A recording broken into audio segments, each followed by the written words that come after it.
বিশ্ব সংবাদে আপনাদের স্বাগত জানিয়ে দিব আন্তর্জাতিক গণমাধ্যমে প্রকাশিত সর্বশেষ আপডেট সংবাদগুলো। শুরুতেই থাকবে গুরুত্বপূর্ণ সংবাদগুলোর শিরোনাম। ইরানের ঐতিহাসিক হামলায় পাগল হয়ে গেছে ইসরায়েল। এদিকে আগুনের গোলা ছুড়ছে হিজবুল্লাহ, হামাস পতনের দিকে এগিয়ে যাচ্ছে ইসরায়েলি বাহিনী। জানিয়ে দিব রাফায় আবারও ব্যাপক হামলা ইসরায়েলের। অপরদিকে ৩ গণকবরে ৩৯২ লাশ, ২০ ফিলিস্তিনকে জীবন্ত কবর দিয়েছে ইসরায়েলি বাহিনী। এদিকে ভেঙে পড়া সৈন্যদের মনোবল বাড়াতে মিথ্যা বলেছে ইসরায়েল, দাবি করেছে হিজবুল্লাহ। অন্যদিকে ইউরোপ এবার ধ্বংস হয়ে যাওয়ার ঝুঁকিতে বলেছে ম্যাক্রো।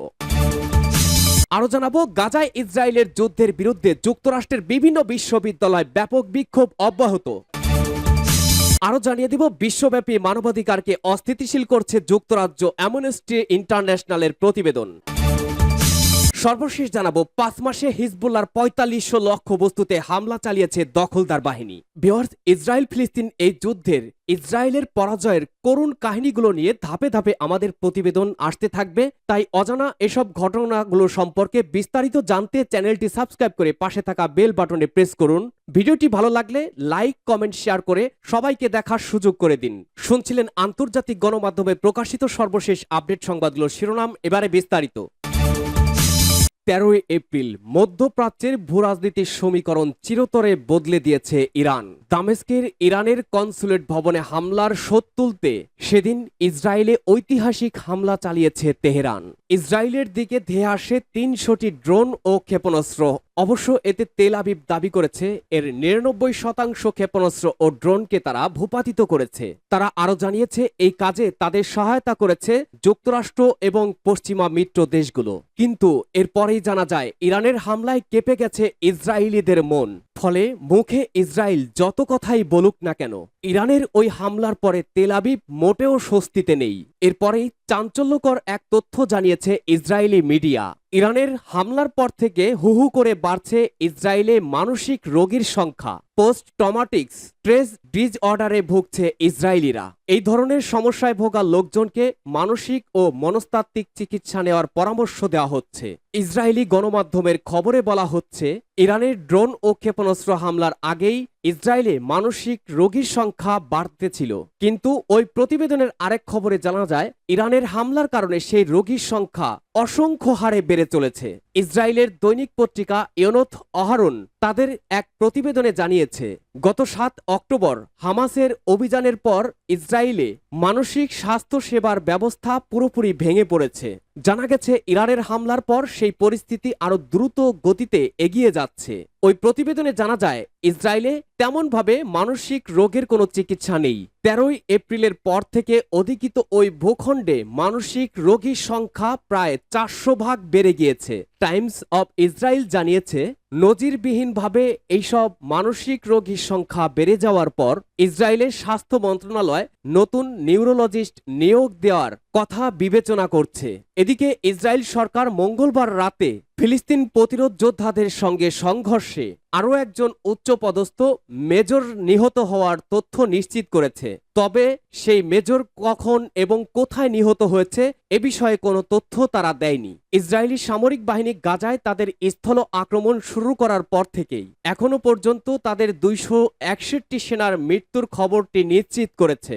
ইসরায়েলের সামরিক বাহিনী জানিয়েছে ৭ অক্টোবরের পর থেকে তার বাহিনীর মোট নিহতের সংখ্যা ৬০৬-এ পৌঁছেছে। ফিলিস্তিন প্রতিরোধ গোষ্ঠীগুলো অবশ্য ইসরায়েলের এই দাবি প্রত্যাখ্যান করেছে। তারা বলেছে ইসরায়েল সরকার তার প্রকৃত সেনা সংখ্যা নিহতের তথ্য প্রকাশ করেনি, কারণ বেনিয়ামিন নেতানিয়াহু সরকার গাজায় যুদ্ধ পরিচালনা এবং গাজায় যুদ্ধ করতে ব্যর্থতার জন্য দখলকৃত অঞ্চলগুলিতে জনগণের তীব্র ক্ষোভের মুখে পড়েছে। গাজায় যুদ্ধের কারণে ইসরায়েলি সেনা সদস্যরাও পোস্ট ট্রমাটিক স্ট্রেস ডিসঅর্ডারে ভুগছে বলে এমনটি জানা গেছে। হামাস ও ইসরায়েল সংঘাতের পর তীব্র মানসিক সমস্যায় ভুগছেন হাজার হাজার ইসরায়েলি সেনা। এর মধ্যে অন্তত ২০০ সেনাকে মানসিক সমস্যার কারণে চাকরি থেকেই বরখাস্ত করা হয়েছে। গত ২ ফেব্রুয়ারি দেশটির সেনাবাহিনীর ক্লিনিক্যাল রিপোর্টের প্রধান জানিয়েছেন গত অক্টোবর থেকে ইসরায়েলের ৩০,০০০ সেনাকে মানসিক স্বাস্থ্যসেবা পরীক্ষা করা হয়েছে। 200 দিন পেরিয়ে গেছে গাজা যুদ্ধ।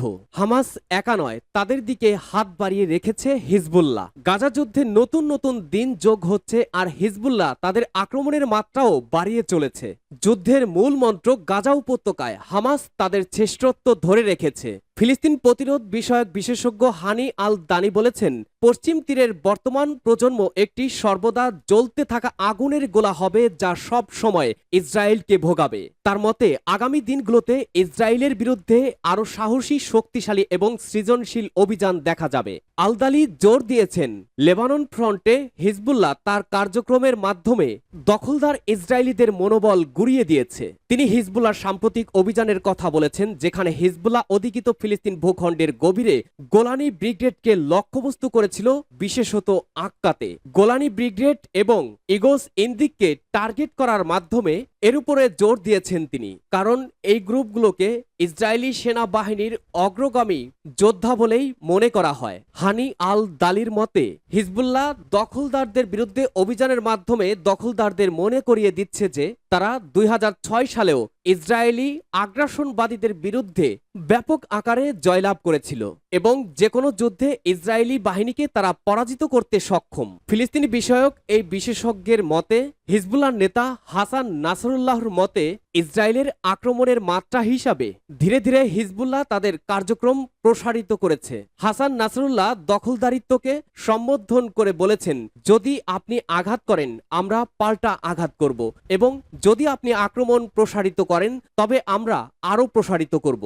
আলদানি আল কাসরাম ব্রিগেডসের সাবেক মুখপাত্র আবু ওবায়দার শেষ বক্তব্য থেকে কয়েকটি বার্তা পেয়েছেন, আর এতে প্রথম বার্তাটি হলো হামাস শক্তিশালী হয়ে দাঁড়িয়েছে এবং 200 দিনের যুদ্ধের পরও ইসরায়েলি দখলদারিত্বের মুখোমুখি হতে সক্ষম। তার দ্বিতীয় বার্তাটি হলো গাজা উপত্যকায় ইসরায়েলি সেনাবাহিনী লক্ষ্য অর্জনে ব্যর্থ, আর কখনোই তারা তাদের লক্ষ্য অর্জন করতে পারবে না। এখানে তৃতীয় বার্তাটি হলো আল কাসাম ব্রিগেডস এবং ফিলিস্তিন প্রতিরোধ ইসরায়েলি দখলদারিত্বের মোকাবেলায় নতুন পদ্ধতি এবং কৌশল ব্যবহার করছে। সামরিক বার্তা, আল কাসরাম ব্রিগেডস ফিলিস্তিনের সমর্থক এবং এর নেতৃত্বের অভ্যন্তরীণ সমন্বয়ের মাধ্যমে তার বিজয় প্রদর্শন অব্যাহত রেখেছে। এতে আলদানি উল্লেখ করেছেন, আল কাসাম ব্রিগেড নিশ্চিত করেছে যে গাজা উপত্যকার প্রতিটি পয়েন্টে ফিলিস্তিনি প্রতিরোধ উপস্থিত রয়েছে। দখলদার সামরিক বাহিনীকে আরও নিঃশেষ করার লক্ষ্যে লড়ে যাচ্ছে হামাসের যোদ্ধারা। এই বিশেষজ্ঞ বলেছেন, ইসরায়েলি বসতি এবং দখলকৃত শহরগুলোতে রকেট ফুরিয়ে গেছে এমন দাবিরও জবাব দিয়েছে তারা। আলদানি জানিয়েছেন, হামাসের অস্ত্রাগার এবং দূরপাল্লার রকেটগুলো এখনও মাঝারি। এসব রকেট উৎক্ষেপণের সময় এবং পদ্ধতি পরিস্থিতির সাথে সমন্বয় করে চলেছে। ইসরায়েলের রাফায় আক্রমণের ক্ষেত্রে আল কাসরাম ব্রিগেডসের শক্তি এবং স্থিতিশীলতা আরও বাড়বে এবং এর সামরিক এবং রাজনৈতিক অবস্থান শক্তিশালী হবে। অন্যদিকে রাফায় আক্রমণের মাধ্যমে ইসরায়েল কেবল তার পতনই ডেকে আনছে, এছাড়া তারা প্রচণ্ড রকমের ব্যর্থতার মুখোমুখি হবে। ইসরায়েল ফিলিস্তিন চলছে ভয়াবহ যুদ্ধ। এরই মাঝে আমাদের হাতে এসেছে নতুন আরও একটি খবর, রাফায় আবারও ব্যাপক হামলা শুরু করেছে ইসরায়েল। ফিলিস্তিনের অবরুদ্ধ গাজা উপত্যকার রাফা শহরে এবার ব্যাপক হামলা চালিয়েছে ইসরায়েল। বৃহস্পতিবার 25 এপ্রিল সেখানে বিমান হামলা চালিয়েছে ইসরায়েলি সেনারা। শহরটিতে পুনরায় হামলা চালানোর সতর্ক বার্তা দেওয়ার একদিন পরেই এই হামলা চালালো তারা। এতে ব্যাপক হতাহতের আশঙ্কা করা হচ্ছে। ব্রিটিশ বার্তা সংস্থা রয়টার্স এই খবর জানিয়েছে। বুধবার রাফা শহরে শীঘ্রই অভিযান চালানোর ঘোষণা দিয়েছিল ইসরায়েল। এর প্রস্তুতি হিসেবে সেখান থেকে ফিলিস্তিনিদের সরিয়ে নেওয়ার প্রস্তুতির কথা জানিয়েছিল তারা। ফিলিস্তিনি স্বাস্থ্য মন্ত্রণালয় জানিয়েছে, বৃহস্পতিবার সকালে রাফাতে 5টি বিমান হামলা হয়েছে। এই হামলায় কমপক্ষে 3টি বাড়ি ধ্বংস বা ক্ষতিগ্রস্ত হয়েছে। এ সময় স্থানীয় এক সাংবাদিক সহ নিহত হয়েছেন অন্তত 6 জন। বৃহস্পতিবার রয়টার্সকে জাতিসংঘের ফিলিস্তিন রাষ্ট্রদূত ইব্রাহিম খরাইশি বলেছেন, রাফাতে যা ঘটতে যাচ্ছে তা নিয়ে আমরা চিন্তিত। সর্বোচ্চ সতর্কতা জারি করা হয়েছে। তিনি বলেন, অনেকেই পালিয়ে যাচ্ছেন, পরিবার নিয়ে ভয় পাচ্ছেন তারা। তবে তারা যাবে কোথায়? উত্তর গাজায় যাওয়ার অনুমতি নেই তাদের। তারা একটি সংকীর্ণ জায়গায় আটকে রয়েছেন। হামাসকে নির্মূল করার লক্ষ্যে গাজার আকাশ ও স্থলপথে 7 মাস ধরে অভিযান চালিয়ে যাচ্ছে ইসরায়েল। উপত্যকাটি উত্তর ও মধ্য অঞ্চল এবং দক্ষিণের পূর্ব খান ইউনিসে নতুন করে হামলা চালিয়েছে তারা। দখলদার বাহিনীর ব্যাপক ধ্বংসযজ্ঞ, ৩ গণকবরে ৩৯২ লাশ উদ্ধার, ২০ ফিলিস্তিনকে জীবন্ত কবর দিয়েছে ইসরায়েল। দক্ষিণ গাজার খান ইউনিসের ৩টি গণকবরের সন্ধান পাওয়া গেছে। এসব গণকবরে ৩৯২টি লাশ শনাক্ত করা হয়েছে। এদের মধ্যে অন্তত ২০ জনকে জীবন্ত কবর দেওয়া হয়েছে বলে জানিয়েছে খান ইউনিসের বেসামরিক প্রতিরক্ষা অধিদপ্তর। বৃহস্পতিবার এসব তথ্য জানিয়ে অধিদপ্তরটির প্রধান আবু সুলাইমান আন্তর্জাতিক সম্প্রদায়ের প্রতি আহ্বান জানিয়েছেন যেন তারা গাজায় অবিলম্বে আগ্রাসন বন্ধে ইসরায়েলের প্রতি চাপ দেন। আবু সুলাইমান জানিয়েছেন, খান ইউনিসের নাসের হাসপাতালের পাশে গণকবর ৩টির সন্ধান পাওয়া গেছে। একটি এই হাসপাতালের মর্গের পেছনে, আরেকটি সামনে এবং অপরটি ডায়ালাইসিস ভবনের কাছে। গণকবরে পাওয়া লাশগুলোর মধ্যে মাত্র ৬৫টি তাদের স্বজনরা শনাক্ত করতে পেরেছেন।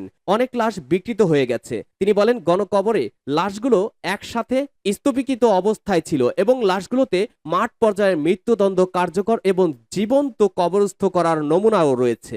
২০টি লাশ জীবন্ত কবরস্থ করা হয়েছে। গণকবরে পাওয়া লাশগুলোর অন্তত ২০ জনকে জীবন্ত কবরস্থ করা হয়েছে বলে জানিয়েছে ফিলিস্তিন বেসামরিক প্রতিরক্ষার সদস্য মোহাম্মদ মুগির। তিনি বলেন, তাদের অনেকের হাত পা ছিল এবং কয়েকজনের সাথে মেডিকেল টিউব লাগানো ছিল।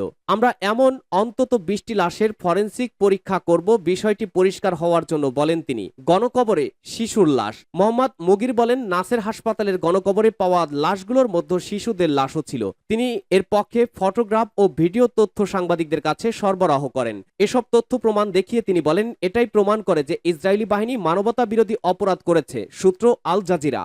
ভেঙে পড়া সৈন্যদের মনোবল বাড়াতে মিথ্যা বলছে ইসরায়েল। দক্ষিণ লেবাননে হিজবুলার অর্ধেক যোদ্ধাকে হত্যা করা ইসরায়েলের দাবি অস্বীকার করেছে গোষ্ঠীটি। মাত্র কয়েকজন নিহত হয়েছে উল্লেখ করে হিজবুল্লাহ জানিয়েছে, ইসরায়েলের প্রতিরক্ষা মন্ত্রী ইয়াইব গ্যালেন্টের দাবি অসত্য এবং ভিত্তিহীন। তিনি ভেঙে পড়া ইসরায়েলি সেনাদের মনোবল বাড়াতে এ মন্তব্য করেছেন। গত ৭ই অক্টোবর ফিলিস্তিন মুক্তিকামী গোষ্ঠী হামাস দক্ষিণ ইসরায়েলে নজিরবিহীন হামলা চালায়। তারপর থেকে ইসরায়েলি সেনাবাহিনীর সঙ্গে প্রায় প্রতিদিনই গুলি বিনিময় করে আসছে লেবাননের এই গোষ্ঠীটি। বুধবার ইসরায়েলের প্রতিরক্ষা মন্ত্রী বলেন, গাজায় ইসরায়েল হামাস যুদ্ধ কয়েক মাস ধরে চলা আন্তঃসীমান্ত সহিংসতা।